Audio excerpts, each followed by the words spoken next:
세상에 신이 존재하는 방법에는 어떤 것이 있을까요?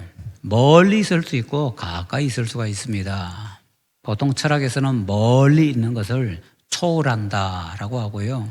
가까이 있는 것을 내재한다라고 합니다. 우리가 종교나 또는 철학이나 이런 데에서 범신론이라는 얘기를 자주 들었습니다. 범신론이라는 것은 가까이 있다는 겁니다. 어느 정도 가까이 있는가 하면 모든 만물 안에 신이 있다는 겁니다. 그래서 세상 모든 것이 신이라는 겁니다.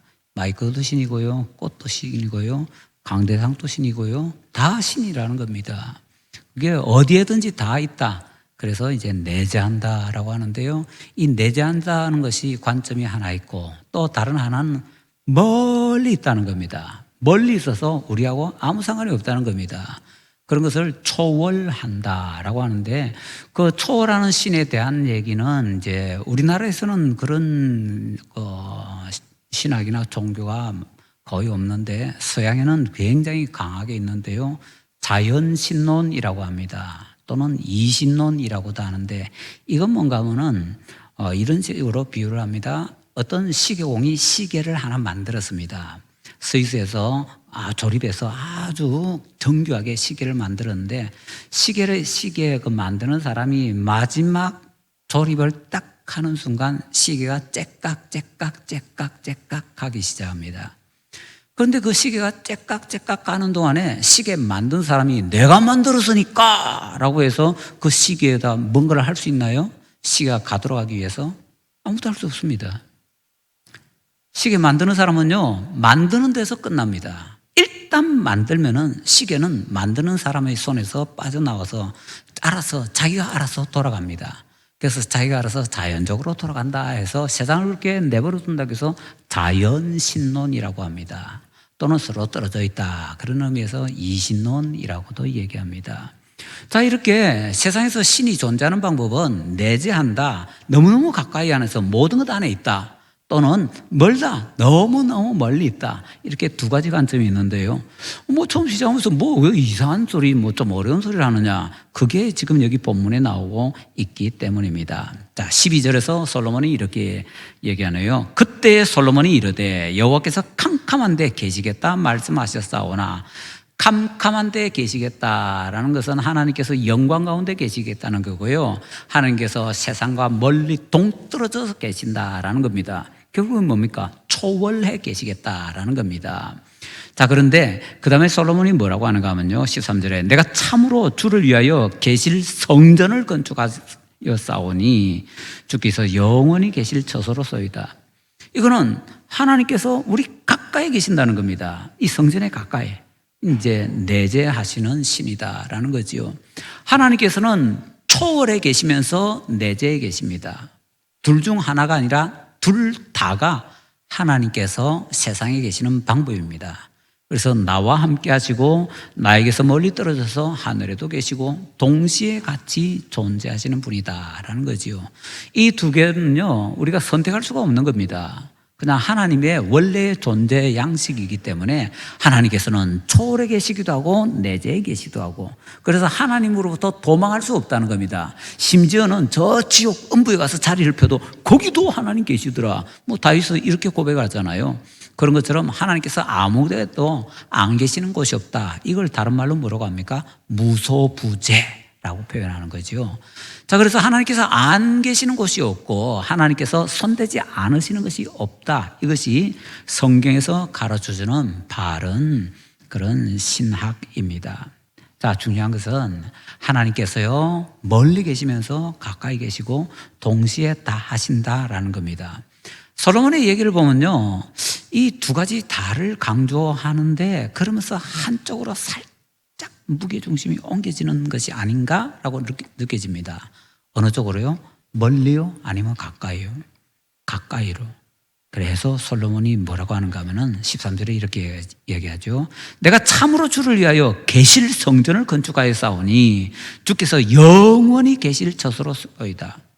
하나님께서 영원히 그 성전에 계시면 안 떠나신다는 얘기고요. 안 떠나시면 그 다음에요.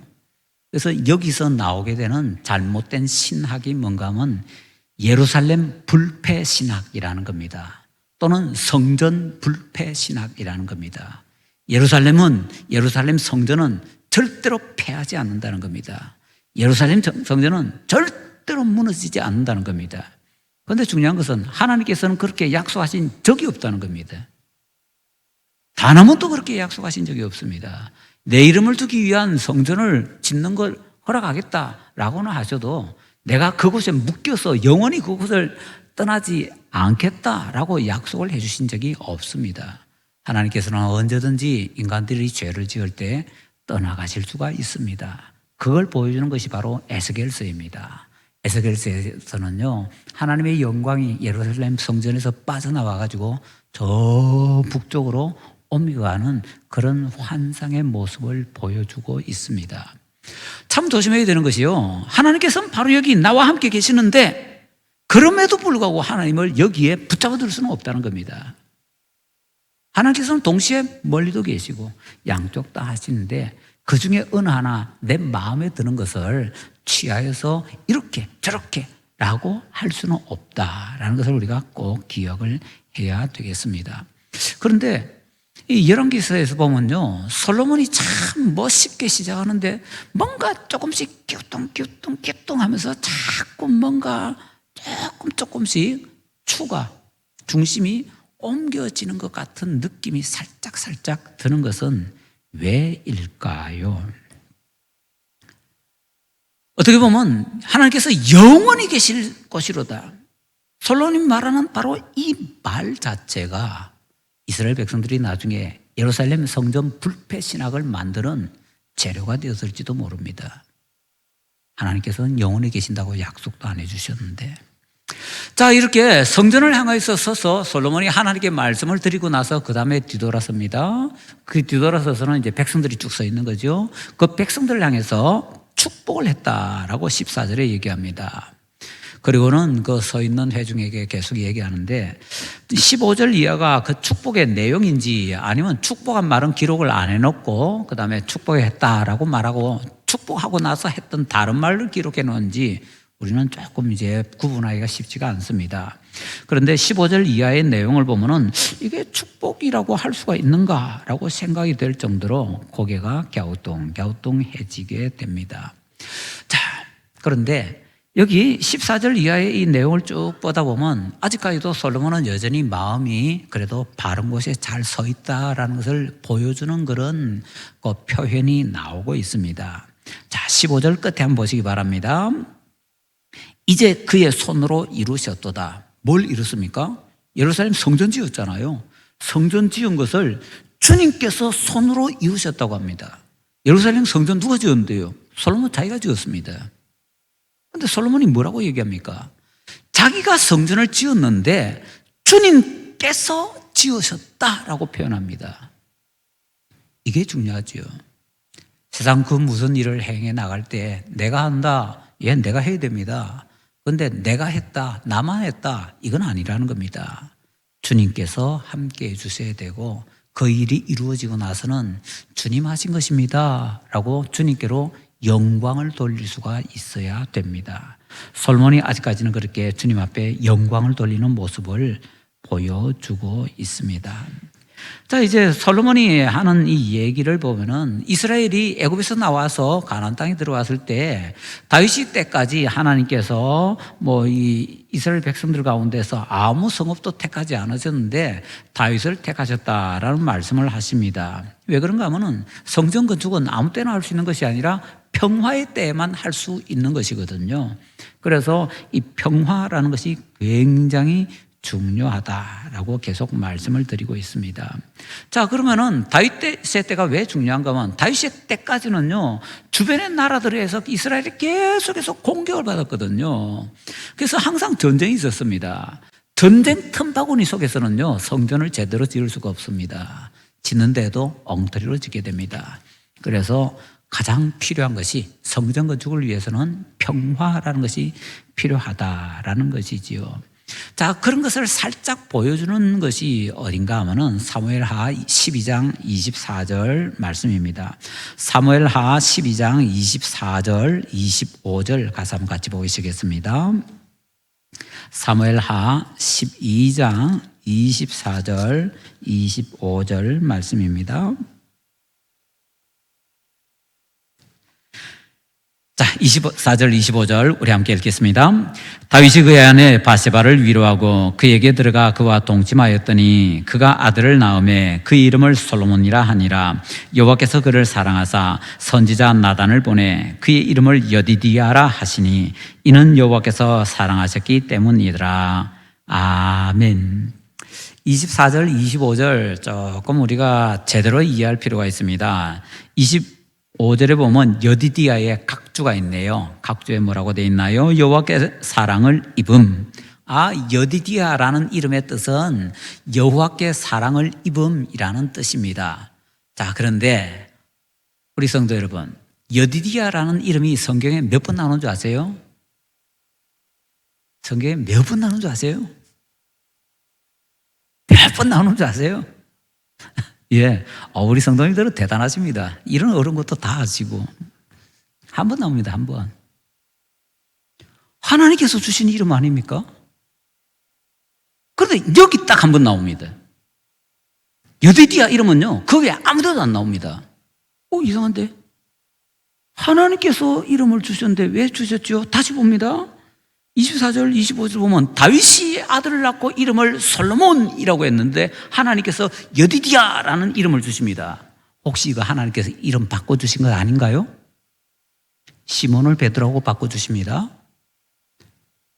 베냐민을 낳았을 때 라헬이 죽어가면서 베노니라고 이름 붙였는데 그 베노니를 야곱이 베냐민하고 바꿔주잖아요. 그런 것처럼 다윗이 솔로몬하고 붙였는데 하나님께서 여디디아라는 이름을 주시는 것은 뭐죠 이거?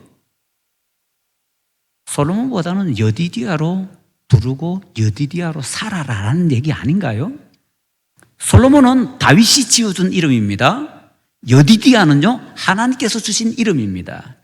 그런데 여디디아라는 이름은 성경에 하나님께서 주실 때 딱 한 번 나오고 솔로몬은 단 한 번도 여디디아로 불리지 않습니다. 솔로몬으로 태어났고 솔로몬으로 살았고 솔로몬으로 죽었습니다. 이게 뭐죠? 솔로몬 이름과 비슷한 단어가 뭐죠? 샬롬. 솔로몬 뜻은 평화입니다. 다윗은 성전을 짓기 위해서는 평화가 있어야 된다는 걸 잘 깨닫습니다. 그래서 자기 아들 솔로몬이 성전을 건축할 것이기 때문에 자기 아들 이름을 평화라고 붙입니다. 그런데 하나님께서는 그 아들의 이름을 여디디아라고 이름을 주십니다. 다시 말하면 여디디아로 부르라는 겁니다. 다윗은 제대로 깨달았습니다. 다윗이 잘못 깨달았던 거 아닙니다. 제대로 깨달아 알아서 성전을 짓기 위해서는 평화가 필요해. 이 아들이 성전을 지을 거야. 그러니까 이 아들은 평화. 정확하게 붙인 거지요. 그런데 하나님께서 여호와께 사랑을 입음이라는 여디디아라는 이름을 왜 주셨을까요? 솔로몬은 단순하게 평화로만 사는 사람이 되어서는 안 된다는 겁니다. 솔로몬으로 살면 안 되고요. 솔로몬은 여디디아로 살아야 되는 사람이었습니다. 평화를 위해서 사는 사람이지만 평화를 위해서만 살면 안 되고요. 하나님께 사랑을 입는 사람으로 마지막까지 살아야 되는 사람이었습니다. 이 이름 두 개 가지고 솔로몬 인생을 한번 비교해 보세요. 정확하게 맞습니다. 솔로몬은 왕이 되고 나서 가장 필요한 것이 평화였습니다. 그래서 평화를 추구하면서 혼인동맹을 주변의 나라들하고 맺습니다. 이 나라하고 혼인동맹, 저 나라하고 혼인동맹, 자기 나라에서도 힘 좀 세다 싶으면 혼인동맹, 열심히 혼인동맹을 맺었는데 혼인동맹의 목적이 뭡니까?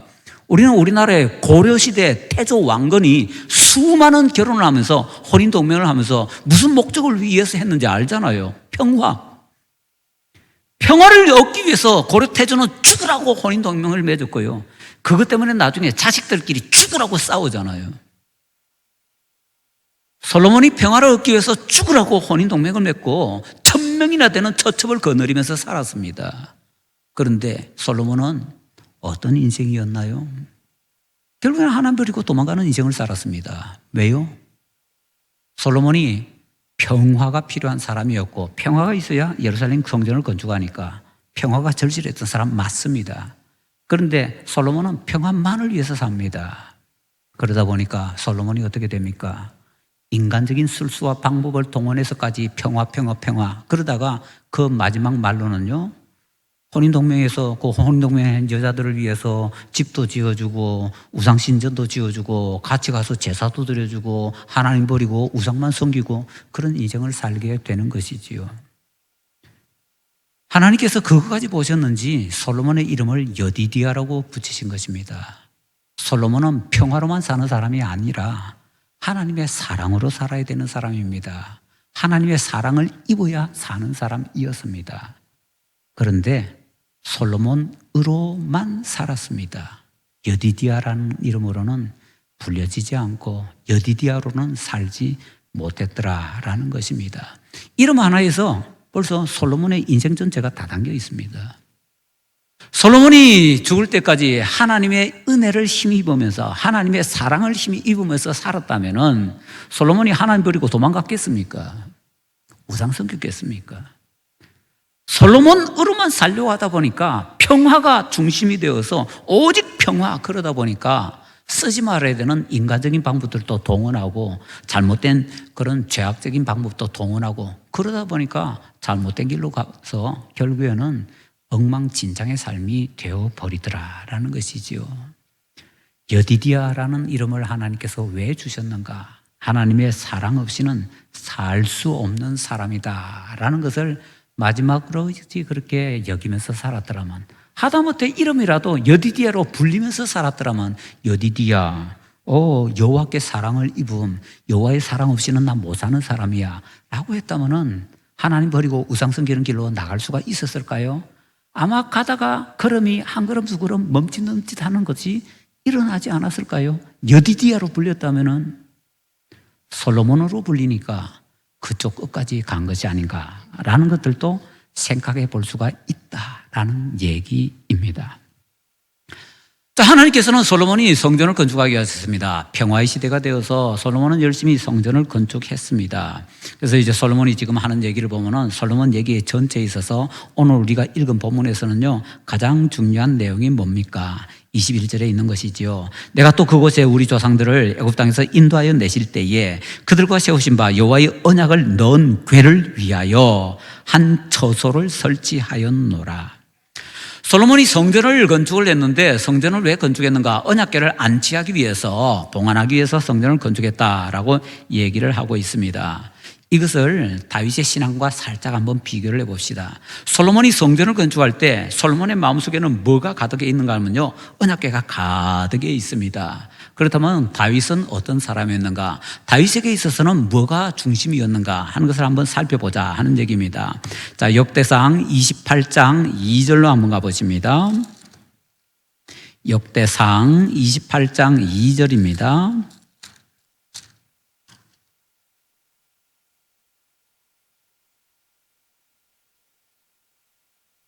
역대상 28장 2절 말씀 우리 같이 읽겠습니다. 이에 다윗 왕이 일어서서 이르되 나의 형제들 나의 백성들아 내 말을 들으라. 나는 여호와의 언약궤 곧 우리 하나님의 발판을 봉안할 성전을 건축할 마음이 있어서 건축할 재료를 준비하였으나. 아멘. 여기에 여호와의 언약궤를 다윗이 뭐라고 딱 지칭하는지 굉장히 중요합니다. 뭐라고 지칭하나요? 발판, 보좌 아닙니다. 대부분의 신자들은요, 언약궤를 하나님의 보좌라고 생각합니다. 그런데 다윗은 언약궤가 하나님의 보좌가 아니라 그 보좌 밑에 있는 발판이라고 합니다. 엄청난 신학의 차이입니다. 솔로몬의 마음속에는요, 그리고 대부분의 신자들의 마음속에는 언약궤가 하나님의 보좌입니다. 그런데 다윗은 아니라고 합니다. 언약궤가 하나님의 보좌가 아니고 언약궤는 하나님의 발판밖에 안 된다는 겁니다. 하나님의 보좌는 뭐죠? 그 언약궤 위에 얹어져 있는 속죄소가 하나님의 보좌입니다. 속죄소는 언약궤의 뚜껑 역할을 합니다. 언약궤가 왜 중요한가? 그 자체가 중요한 게 아니고요, 언약궤는 속죄소 때문에 중요합니다. 속죄소 때문에 언약궤가 중요한 거지 언약궤 때문에 속죄소가 중요한 게 아니라는 겁니다. 속죄소라는 것이 성경에 어디에 제일 먼저 나오는가? 출애굽기에 나옵니다. 출애굽기 25장 가봅니다. 출애굽기 25장 17절 말씀 한번 보십니다. 출애굽기 25장 17절에 속죄소라는 단어가 우리 성경에서 제일 처음 나옵니다. 자, 그런데 그 본문에 속죄소라는 것이 있는데 각주가 달려있네요. 각주에 보면 뭐라고 되어 있습니까? 시은좌, 곧 은혜의 자리. 은혜의 자리는 뭐죠? 예, 히브리서 4장 16절에 따르면 은혜의 보좌입니다. 여기 정확하게 나옵니다. 하나님의 은혜의 보좌는 언약궤 아닙니다. 다시 말씀드립니다. 언약궤는 하나님의 보좌가 아닙니다. 다시 또 말씀드립니다. 언약궤는 하나님의 보좌가 아닙니다. 성경은 처음부터 언약궤가 하나님의 보좌라고 얘기해 주기에 한 번도 없습니다. 언약궤는 다윗이 고백한 대로 하나님의 발판일 뿐입니다. 하나님의 보좌는 언약궤 위에 얹어져 있는 속죄소입니다. 이게 하나님의 보좌입니다. 다윗의 신학과 솔로몬의 신학 같은 것 같지만 다릅니다. 솔로몬은 언약궤만 쳐다봅니다. 그런데 다윗은 언약궤를 쳐다보면서 언약궤보다 더 중요한 언약궤 위에 있는 언약궤 뚜껑인 속죄소를 바라봅니다. 언약궤는 그냥 하나님의 발판일 뿐이고 하나님의 보좌는 그 위에 있는 속죄소라는 겁니다. 이게 성경 처음부터 우리에게 가르쳐주는 정확한 성전 신학입니다. 그런데 대부분 언약궤만 찾지요. 그래서 이스라엘 역사를 다시 보면은요, 이스라엘 역사가 잘못될 때, 특히 블레셋에게 언약궤 뺏기고 이럴 때 보면은 언약궤만 쳐다봅니다. 언약궤만 쳐다보고 블레셋도 우리가 언약궤를 뺏었다 그러고 그들의 관심사는 온통 언약궤입니다. 진짜 중요한 것은 언약궤가 아니라 언약궤 위에 있는 속죄소인데 진짜 중요한 것을 쳐다보지 못하고 엉뚱한 거 쳐다보고 있더라라는 얘기입니다. 어떤 사람이 그렇게 얘기하죠. 달을 가리키면 달을 봐야지 왜 달을 가리키고 있는 손가락을 보느냐고. 언약궤만 쳐다보는 사람은 손가락만 보는 사람이고요. 속죄소를 보는 사람은 손가락과 그 손가락이 가리키는 달까지 보는 사람입니다. 이게 솔로몬의 신학과 다윗의 신학의 차이점입니다. 다윗은 정확하게 압니다. 그래서 다윗은 언약궤가 하나님의 발판이라고 하는데 솔로몬은 언약궤가 하나님의 보좌라고 착각을 하고 있는 듯한 그러한 모습을 보여줍니다. 사실은 한 끗 차이밖에 안 되고 별로 아무 문제가 없는 것 같고 대부분의 우리가 다 그렇게 알고 있으니까 별것 아닌 것 같지만은 바로 여기 이것이 결정적인 차이를 마련하더라는 겁니다. 각도 이렇게 재면요, 그 처음 잴 때는 아주 가깝잖아요. 근데 조금 그렇게 벌어졌는데 그 끝까지 쭉 가면은 나중에는 얼마나 그 양끝이 뭡니까? 바로 그와 같은 차이가 만들어지더라라는 것이지요. 자, 이제 정리해 보십시다. 솔로몬이 성전을 거쳐하고 나서 이런저런 고백을 하고 있는데 그 고백들이 상당히 신앙적인데 뭔가 부족합니다. 2% 부족합니다. 그런데 그 부족한 2%가 솔로몬을 넘어지고 자빠지게 만들더라라는 것을 잊지 말아야 됩니다. 그래서 우리 신앙생활은요, 그 부족한 부분을 채우기 위해서 노력하는 삶이 되어야 됩니다. 무엇이 부족하지 찾아야 되고요, 찾아낸 그것을 채워야 됩니다. 그래서 어제보다 오늘이 낫고 오늘보다 내일이 나은 삶, 그런 신앙이 되어야 됩니다. 우리 모든 분들이 그런 어제보다 오늘, 오늘보다 내일이 더 나은, 그래서 사실은 다윗보다 솔로몬이 더 나은 신앙이 되어야 되는데 그러지 못하니까 엉망진창 나중에 되는 것처럼 그런 인생 안 되도록 하나님께 은혜를 사모하고 받을 수 있는 우리 모두가 되시기를 간절히 바랍니다.